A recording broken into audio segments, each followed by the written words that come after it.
Nobody sits you down and argues you out of your faith. That's not how it goes. It's slower than that. The room just gets a little warmer, the music's nice, and one day you realize you stopped believing something, and you can't even point to the day that it actually happened. That's the scene at the center of The Silver Chair. A witch has 3 travelers and a lost prince trapped in the dark, and she doesn't overpower them. She doesn't need to. She lights a fire, plays some music, and starts telling them gently that there is no sun, there is no Aslan, no world above at all. Just this room, just what they can see and touch right now. And one by one, they start to believe her. That's where we're headed today in part 6 of our series through the Chronicles of Narnia, how faith actually gets lost, why it's usually seduction and not argument, and what it takes to wake back up. This is The Christian Skeptic. Let's get to it.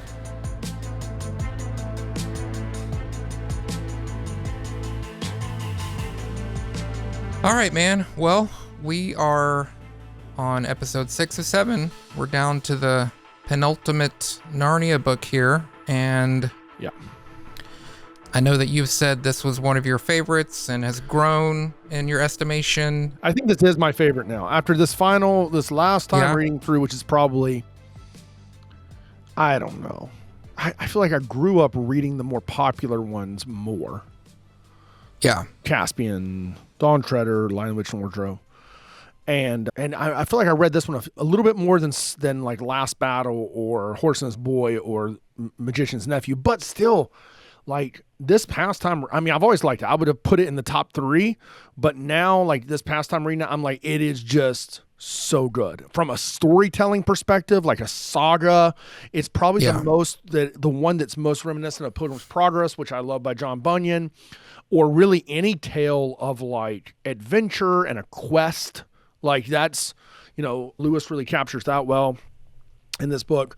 But then there's a ton of symbolism, like just a ton of supposition in this book. And I love it. Like, I mean, I love the moments that are captured in the book. It has my favorite character who's non-human, honestly, even of all the humans, more than Reed Pacheep, more than Peter and Susan, more than the centaurs, more than anybody else in the book, other than Aslan, who I've argued is not really a character within the book. He's like an archetype that exists above the books, so to speak. But the Marshwiggle Puddleglum is just, he's awesome. He's like an Enneagram 4, wing 5, who is like very dour and sad and always expecting the worst to happen, pessimistic, and yet full of courage and loyalty and faithfulness. No, he's my favorite too, for sure. He's just a great character. Like, he's a great, well thought out character by Lewis.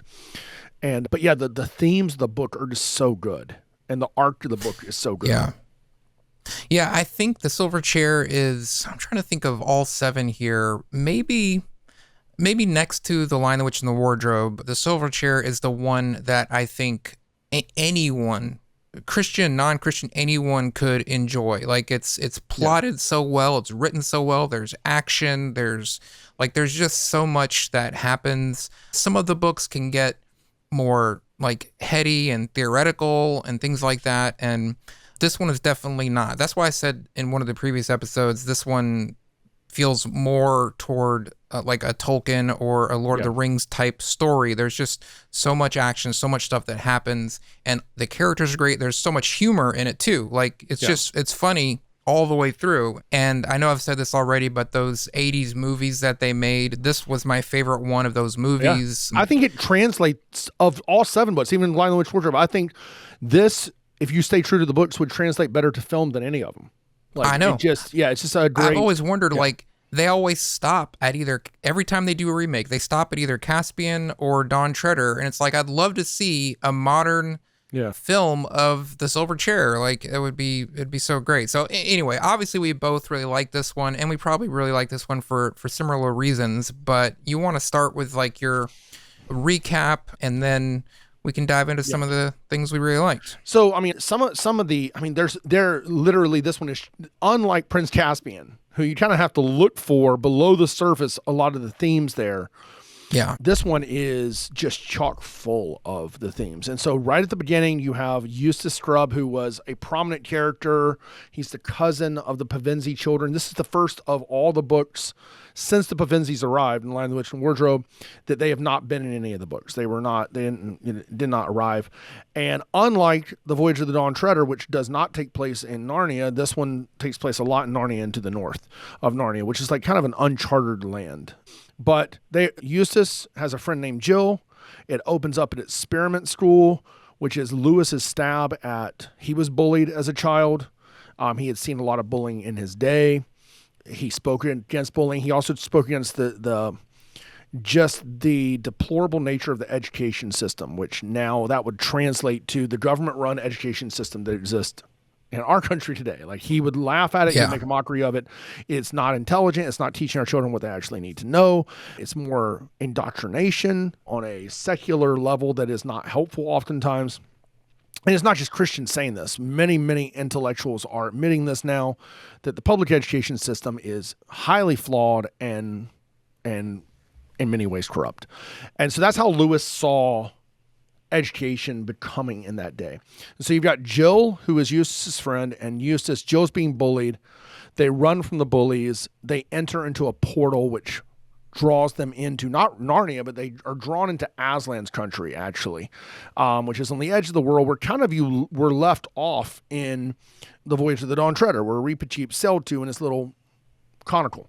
And so there you have them on the mountains, and Jill makes a fool of herself, gets too close to the edge, and Eustace falls over trying to save her, whatever, and he floats away. And she's like, what the heck's going on? Then she's desperately thirsty. And this is one of those first moments, these opening scenes where she is desperately thirsty. She hears a stream. She goes to look for water, but there's this massive lion blocking her path, which obviously is Aslan, but she doesn't know that. And Aslan says, if you're thirsty, come and drink. And I love once again how Lewis does this, because Jill says, will you promise not to eat me? And he's like, I don't make any promises. I do what I want. And she's like, have you eaten many girls before? And he's like, I've eaten whole like nations and continents, you know? And, but he's basically like, you have to believe, you have to trust in me.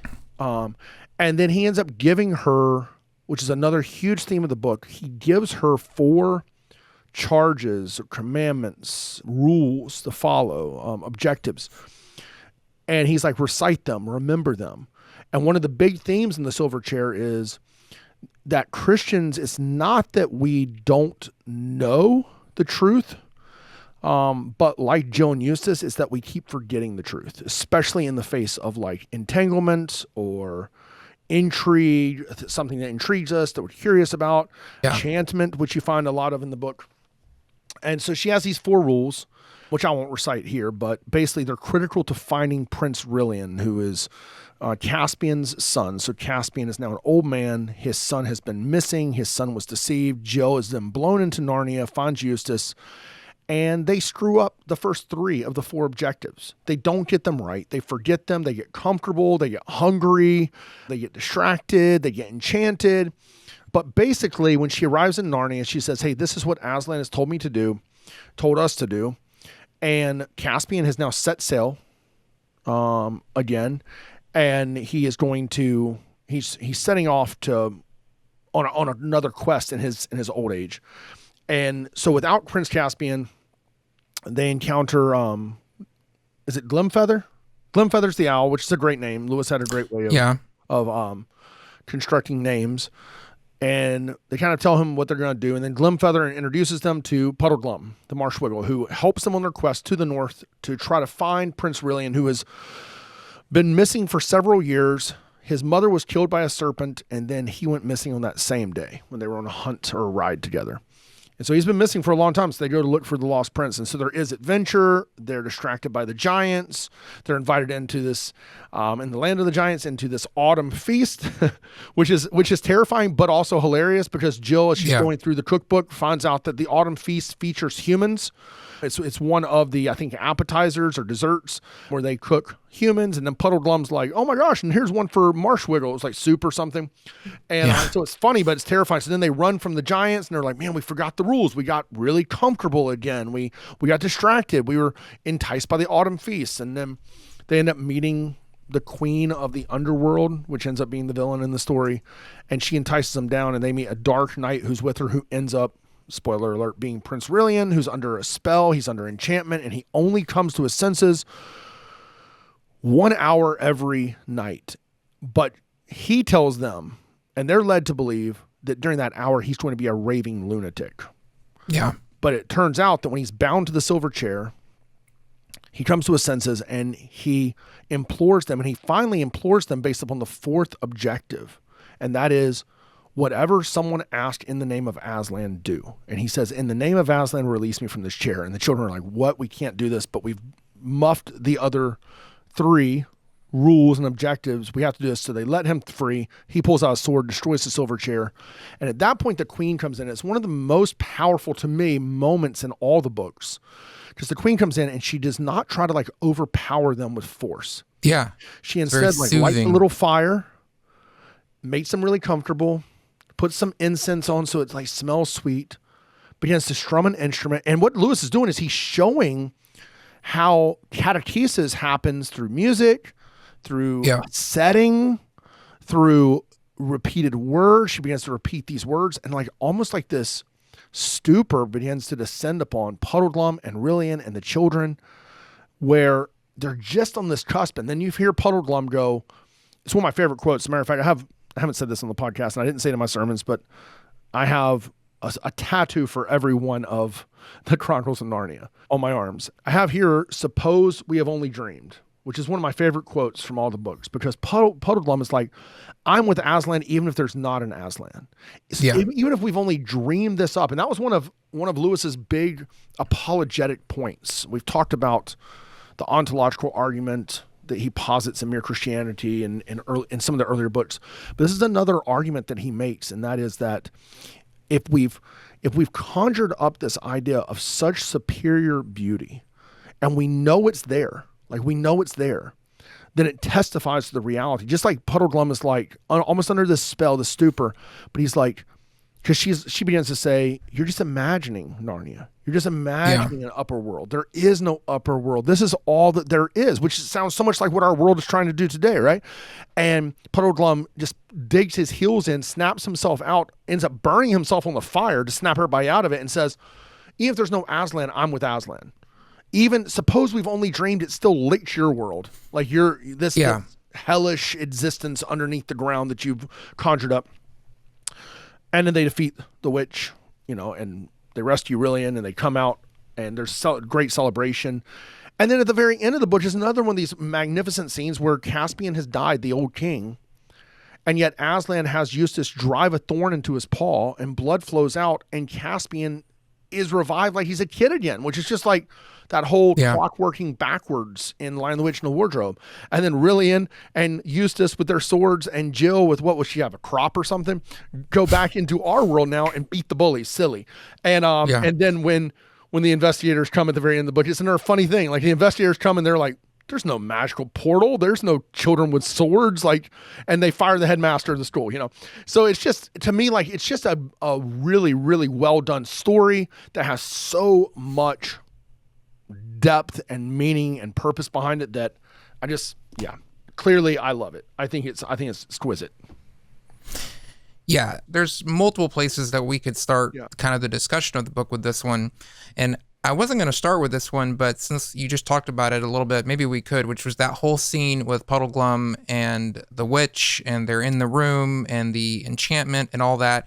And what I love about that scene is that Puddleglum, the witch is just trying to tell them that all these things they think they believe, they've just imagined them, and it's logical that they imagine these things. They've seen what a light looks like, and so, they've just imagined a greater sun or whatever. And so it's not like they're idiots. It's just that they've given into these fairy tales. They need to come to their senses. And what I love is that Puddleglum doesn't out-argue her. He doesn't come back with like a stronger argument that undercuts her logic or whatever. He, as you said, he just states that I'll live like a Narnian even if there is no Narnia. I'm on Aslan's side even if there is no Aslan.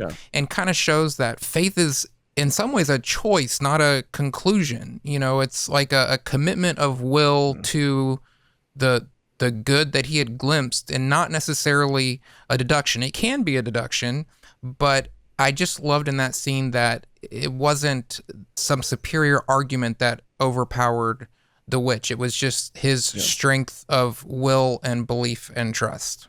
I mean, and that I love that you bring up that point, because I think that when we're having these same discussions or arguments, we're being coerced or duped, or they're trying to do this oftentimes through enchantment, through the enchantment of, we are the people of acceptance and love, until you refute us, and now you're not accepted and you're not loved, right? I mean, that sounds like a very, the rationale of secularism cannot be reasoned with, because we're on two different playing fields.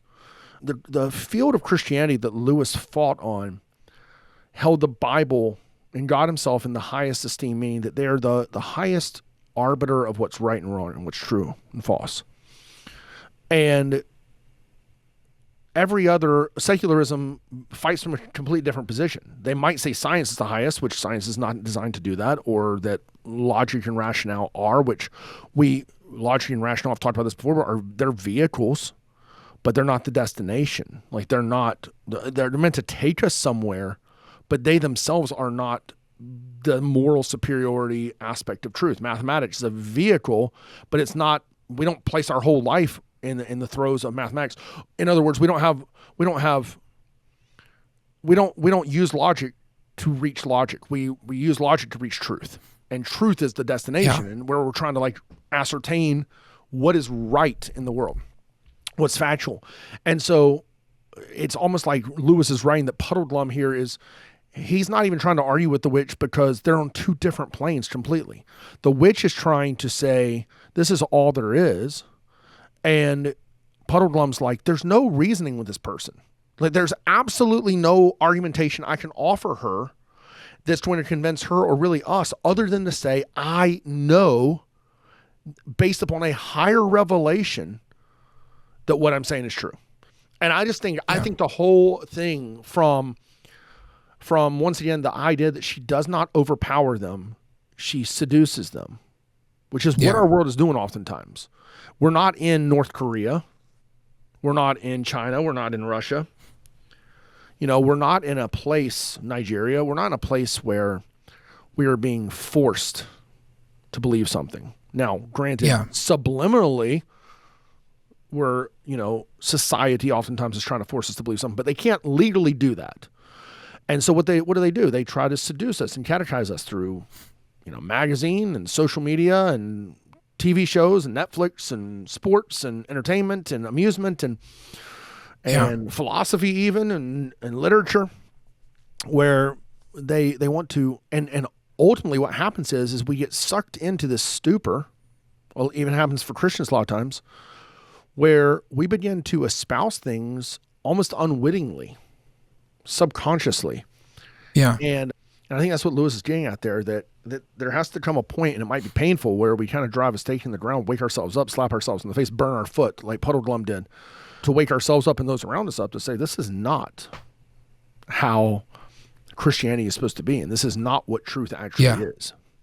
But even the whole underworld, which could be a picture of doubt or depression or whatever. It's a dark place. And I love that, Lewis kind of depicts the spiritual deadness as an environmental issue, not only a moral issue. I'm not saying it's not moral, but there's more to it than just moral. Like, this enchantment works by warmth and smoke and drowsiness and like the music you mentioned, and the whole world, he's depicting this loss of faith and will as something that happens to you in the wrong conditions, not purely as a sin you commit.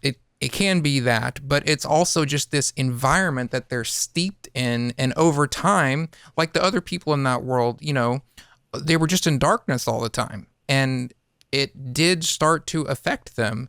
And I think, the church typically wants to make everything an issue of morality. If you're struggling, if you're whatever you're in, you're doing something wrong, you're not doing the right thing, whatever it is. It's always this moral thing. And so I just liked how he depicted that, the people living in that environment, it does have an effect on them. And you use the word seduced, and I think that's perfect. And it's not just for that scene, but that the whole underworld was like this seduction on a grand scale. And if somebody doesn't think that, or they're like, oh, I don't, I'm not tracking, or that's not happening to me, just look at a coffee shop, like a local, even Starbucks, but like just a local coffee shop as an example. Like you walk in the front door of a coffee shop and you smell the scents based upon the season, and you hear the music playing, and there's lamps and low lighting and like rugs and easy chairs. Everything is set up. I'm not saying it's bad, but everything in that environment is set up to make you comfortable spending $6.50 on a cup of coffee, right?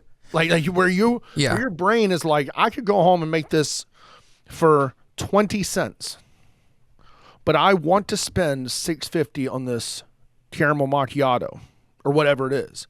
Yeah.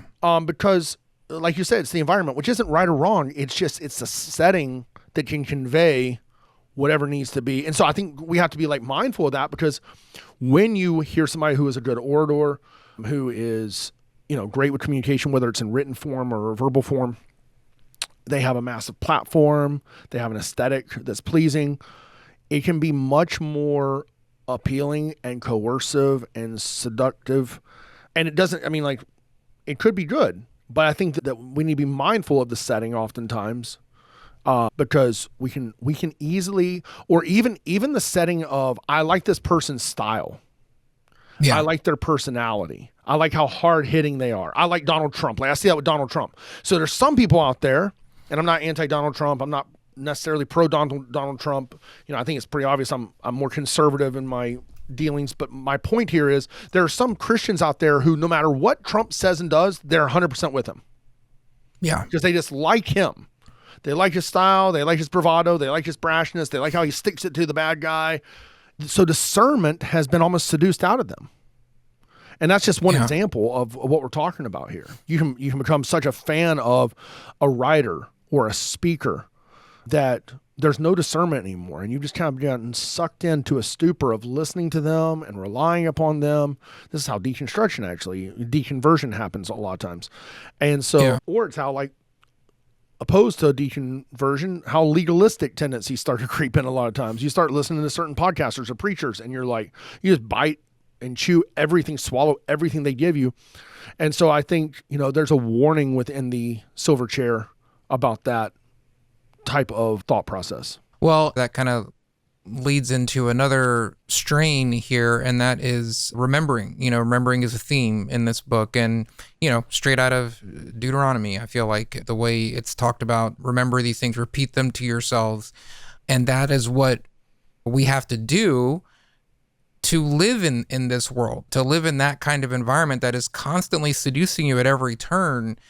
Lewis presents the remedy as remember the truth. Yeah. And when it comes to the remembering and the obedience angle of it, Aslan gave Jill these signs and told her what to do, and they clearly misread it every single time. Like they messed it up, almost the whole time. And so what do you think that teaches us about what a life of faith actually looks like? One of the things we've talked about this a lot on Christian Skeptic, like one of the things that I walk away with is going, they're never supposed to add to the signs. It's not like remember these and then kind of like, and then Jill's like, but there's a fifth, and Puddleglum's like, but there's a sixth and a seventh, and Eunice is like, there's an eighth. I feel like at times, clearly, not just at times, it's happening all the time, that Christians either minimize and fracture the signs and make them one or two or none, because you have nothing left to stand on. Yeah. They get rid of some of the core components of the faith, or they add so many to them that now I can't trust anyone who doesn't agree with me on every single minute eschatological detail of the faith or how I unpack my soteriology in complete precision. And so I do like that it's pretty simple. It's pretty simple for Jill and then for Eustace. The 4 signs, like just repeat these. They're pretty simple. And core foundational Christianity is pretty simple as well. Yeah. There's really 4 foundational components, and we'll do a separate podcast on this of what is really necessary, like to be a Christian. But it's pretty simplistic. Paul outlines it for us in 1 Corinthians 15. The scriptures, Christ died, Christ rose again, like by faith, and this you stand, this by which you're being saved. Like this is like core Christianity, and we just forget. And so I do think that there's a reason why Paul in some of his letters say, remember, remember, remember. Like, it's just like, we are just remarkably forgetful people. And like, we just went through the book of Ephesians back in the earlier spring and last fall. And Paul says it in the book of Ephesians. It's like, remember this, remember who you are, remember your identity, remember what you've been called to. Like, it's not that you don't know who you are, or that you don't know your identity, or that you don't know to walk worthy. You just need to be reminded of this. And I think that's what Lewis is saying. Even for his own soul. Like Lewis is one of those guys that really had issues when pain came and descended upon him, really had issues with forgetting the faith, like wrestling through the faith, going through the shadowlands, and, had to remember what had been given to him. And so I don't know if that answers your question, but that's kind of how I saw that throughout the book. And it's oftentimes it's not outright denial that sabotages the signs. It's comfort, it's amusement, it's entertainment, it's enchantment that all of a sudden just makes people forget. One of the other things that really stood out to me in this book is how Aslan doesn't promise safety as a price of obedience. We already talked about, the scene at the beginning with Jill in the water. I love the line, "There is no other stream." That's just such a great line. Yeah. And he won't guarantee Jill's safety before she drinks. And I feel like, again, the church often gets this wrong, where it's like, come to Jesus and everything's going to get better. And that's not what Aslan presents here. In fact, like, Aslan is mostly off screen in this book. Yeah. He's there at the beginning and at the end, which is also another, I think, picture of the Christian life. Some of the other books, he's there showing up, saving the day all the time, it seems like. But in this one, he's kind of like, he's kind of set them on the path. I'm not trying to say that he just sets us on the path and then disappears, but he kind of sets them on the path, gives them the instructions, and then they go about what they're going to do. I almost feel like that's one of the things that puts us above the Horse and His Boy, because the Horse and His Boy is very sentimental. It's almost emotional, where Aslan's been there the whole time. It's like, oh my gosh, I was the lion. But I don't feel that a lot of times. What Christianity feels like to me a lot of times, and probably to a lot of other people, maybe they're listening, and maybe they're disagreeing, that's fine, but it feels like a convictional aspect of life where you say, this is what I believe, this is what I know God has called me to believe and to do. Yeah. And even in similarity to the Horse and His Boy, even in the face of not feeling his presence and not remembering him, still, even though he's not there, there is salvation in no other name. When Prince Rilian says, by the name of Aslan, what Lewis is pushing forward is that Acts chapter 4, verse 12, John 14:6, that there's no one comes to the Father except by me. There's salvation in no other name. That the name of Jesus, hence Aslan in this story, is the only way by which Rilian would ever be set free from the iron chair. Or silver chair. Sorry, getting my narratives mixed up here. Your Game of Thrones mixed in with your Narnia, yeah. But yeah, like that's the only way. And so I love that aspect too, that while he's not in the story and it's dark and it's hopeless and it's the last thing these kids are expecting is the name of Aslan to pop from Rilian's mouth when he's bound up to the silver chair. Yeah. That's what comes out. And that's the only thing that saves him. And ultimately, that's the only thing that saves Puddleglum and Jill and Eustace as well. Because otherwise, they would have been toast. And so I love that. Like I said, I love the end where the thorn is driven into Aslan's paw and blood comes out and it completely renews and changes. That is more of an emotional scene. The story itself, which with the story takes place from the moment Jill is blown into Narnia until the moment that that really and basically is rescued. And then the bookends of the story are these moments where Aslan is there. Like that's kind of almost outside of the story. And when Caspian comes back to life, there's such like beauty and hope in that of like the resurrection, of what the resurrection promises. Because when Aslan comes back from the dead, from the stone table in Lion, the Witch, and the Wardrobe, there is redemption and there is rescue and for Edmund, and there's deliverance, but it doesn't show the resurrection like this scene does, where everything, and he says that time itself will dial backwards and all that's broken will be put back together. But you actually see it with Prince Caspian, where it brings back these images of Prince Caspian from his youth in the fourth book or third book, whichever one it is, the fourth book, to, wow, like this, he has all that vitality again. It's him. The clock has been rewound, like the broken has been put together. It's just such a beautiful moment where they see his beard go from white to gray to, whatever it is, blonde or bronze or whatever it is again. And they see health return to his bones, and they see him like joyful and up and springy, and now he's going to live forever. And the same is true, we're going to talk about it next week, but the same is true when they enter into the city in the last battle. Ripachi comes out, and then King Caspian comes out, but he's full of health and vitality. And it's just such a cool reminder on the part of Lewis of what the resurrection means for each of us. Yeah, I like that you contrasted the sentimentality of the horseman's boy and what I feel like is a more intellectual approach in this book. And obviously that appeals to me. Both of them appeal to me. But the summary of this book, what it means to follow Aslan as presented by the Silver Chair, is more remember what you know is true. That's the whole point. You're supposed to remember the truth and not lean into what you're feeling in the moment, whether you're tired or hungry or whatever it is. And that's what got them into the trouble most of the time.